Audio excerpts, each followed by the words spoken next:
L'honorable chef d'MPD. The Honourable Leader of the NDP. Transparency. Today we learned from the Globe and Mail that the Minister of Finance is moving toward the privatization of the Canada Mortgage and Housing Corporation.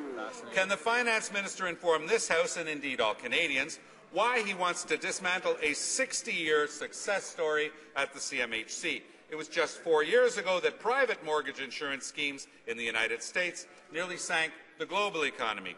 Why does this Finance Minister now want to take Canada down the same road?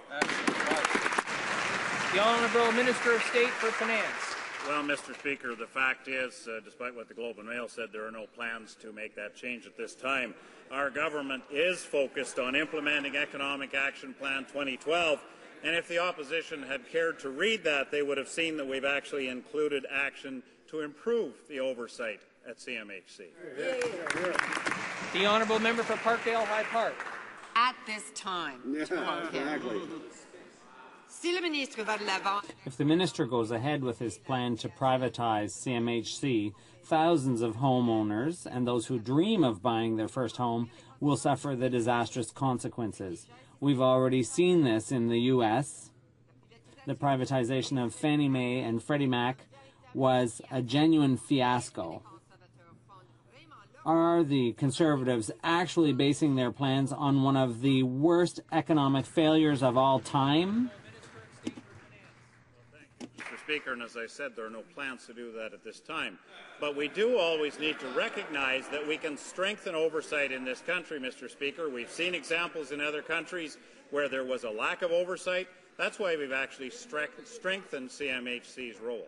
The Honourable Member for Parkdale-High Park. Well, it's not surprising he doesn't know that it turns out Conservatives don't even know what was in their own budget. They've gotten so used to making things up, they just can't stop themselves anymore. Mr. Speaker, on Friday, the Minister of Foreign Affairs said changes to the Navigable Waters Act were on page 282 of the budget. There is no mention on page 282 of the budget, only reckless plans to cut transportation. Why are they removing environmental protection for thousands of lakes and rivers, even though they never once mentioned it in their budget? There. The Honourable Minister of State for Transport. Thank you, Mr. Speaker. This piece of legislation has always been and remains about navigation and navigation only. In fact, the amendments will focus resources to ensure that this is still the case.